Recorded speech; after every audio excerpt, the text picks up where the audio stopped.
I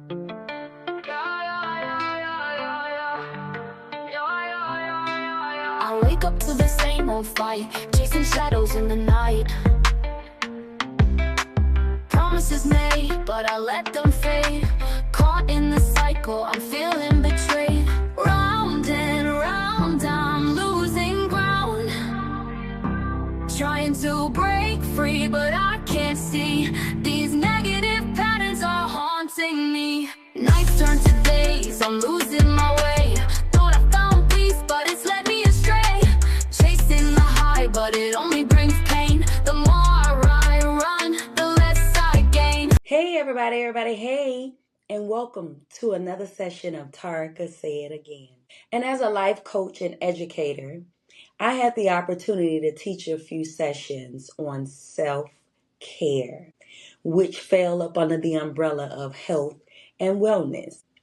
As you know, self-care isn't just dealing with physical. It's what does that look like, not only physically, but mentally, socially, emotionally. What does self-care looks like? So I use the example of a rubber band. And we all know what a rubber band is. We've used them before. And the rubber band, it was simple, but a powerful example of who we are in everyday life. Just like this rubber band here, we can stretch ourselves when we need to meet different responsibilities, right? Whether it's dealing with our family, the workplace, in our relationships, whatever those expectations. This stretch, it represents our flexibility, our ability to adapt, and even our strength. But what we often overlook is that even the strongest rubber band has a limit. We think about, one might say, oh, I'll get a bigger rubber band. Okay, those stretch too, and they pop too. You stretch it too far, too long, or even too often,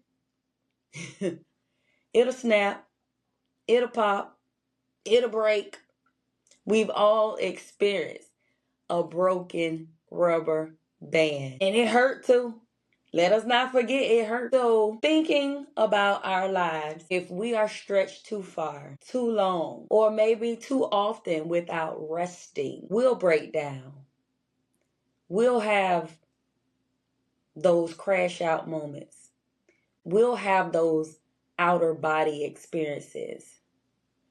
We'll have those where they take it too far and choose not to be with us anymore because it was just overwhelming and too much for them to take. That's what happens to us mentally and emotionally.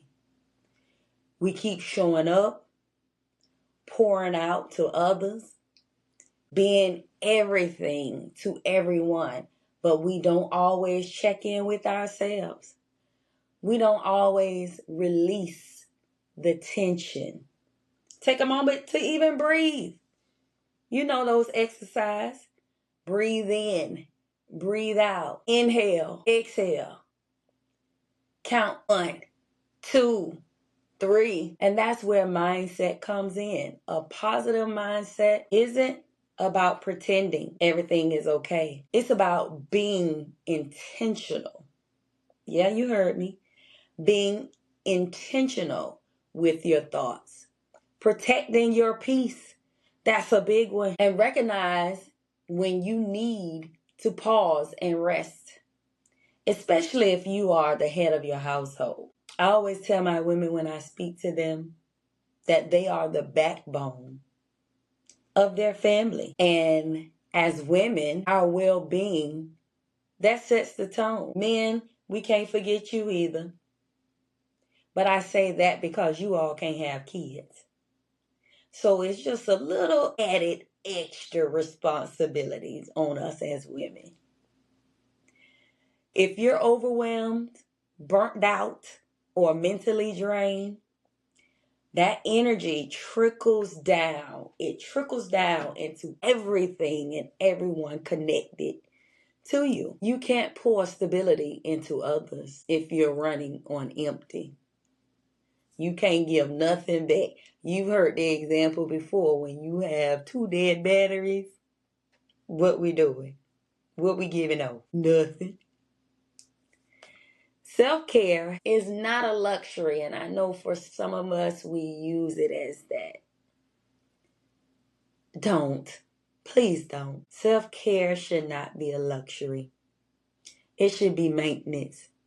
It should be a regular routine. That's how you're going to prevent this snap, this break. Whether it's quiet time, setting some boundaries, praying, journaling, resting, or simply saying no. You heard it. Let's say it for those in the back. Simply saying no when needed. And some of us, we struggle with telling others no. Those moments allow you to release the tension and regain your strength. The goal isn't just to keep stretching, it's to stay whole while doing it. I'm going to say that again. The goal isn't just to keep stretching, it's to stay whole while doing it. You need your maintenance.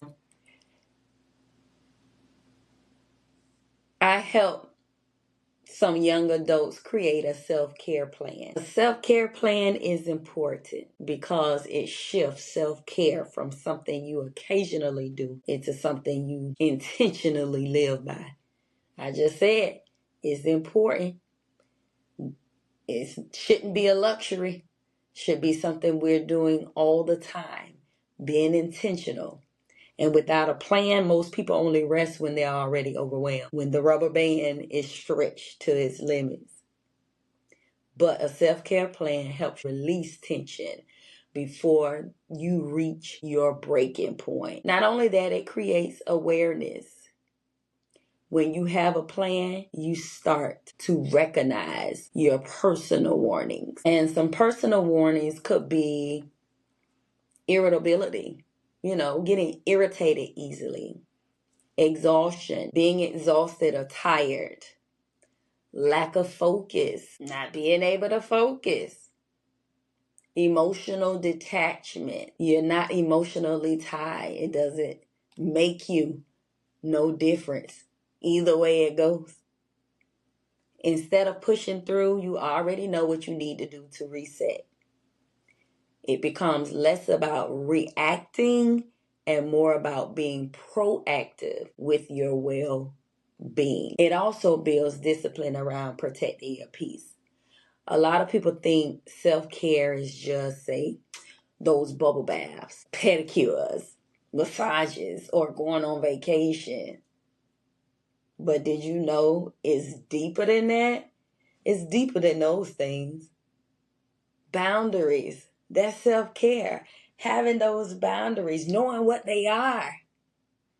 It's saying no without guilt. We just talked about that. Not feeling guilty because you told somebody no.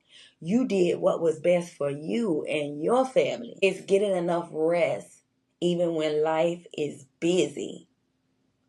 It's choosing not to engage in things that drain you.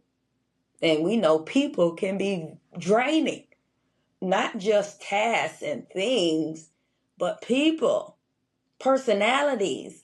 They can be draining. We can't forget about addictive patterns. We talk about some of these things in here. A self-care plan holds you accountable to those choices. This would be another reason of why you want to make sure you have one, especially on the days when you feel like neglecting yourself, not feeling up to it. And most importantly, it sustains you in your role and knowing who you are. If you are the backbone of your household, your stability matters. Your mindset matters. Your energy matters. A self-care plan ensures that you are not constantly operating in survival mode. It helps you show up as your best self, not just physically present, but mentally and emotionally available. Because the truth is, people depend on you. I know in my day-to-day, but you also have a responsibility to not lose yourself while being there for everyone else. So simply tell yourself, I matter too. My health, my peace, my stability, they are priority. Not the afterthought, priority, first and foremost. And when you take care of yourself consistently, you don't just avoid breaking. You become stronger, more balanced, and more intentional in every area or aspect of your life. Remember my rubber band example. And don't forget to like, share, and subscribe to YouTube, iHeartRadio, and Spotify. Have a good one.